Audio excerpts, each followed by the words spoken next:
आजची कविता आहे माझ्या खास लहान बालमित्रांसाठी. कवितेचं नाव आहे सर्कस. गावाबाहेरील मोकळ्या जागी आली एक सर्कस.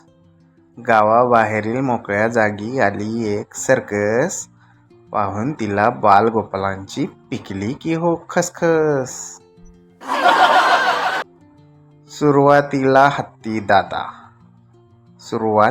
हत्ती दादा आले डौलत डुलत. खेळू लागले क्रिकेट मोठे कान हलवत. नंतर होता पट्टेदार वाघोबांचा दुसरा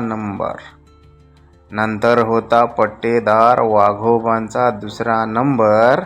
स्टुलावर उभारण्याकरिता कसली त्यानी कंबर.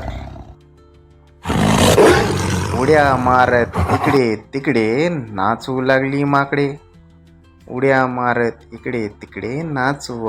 माकडे. हाती रंगीत रेबणी त्यांची मजेदार ती कपडे. जंगलाचा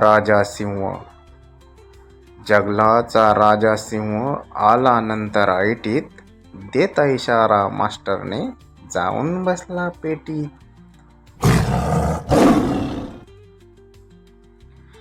शेवटी आले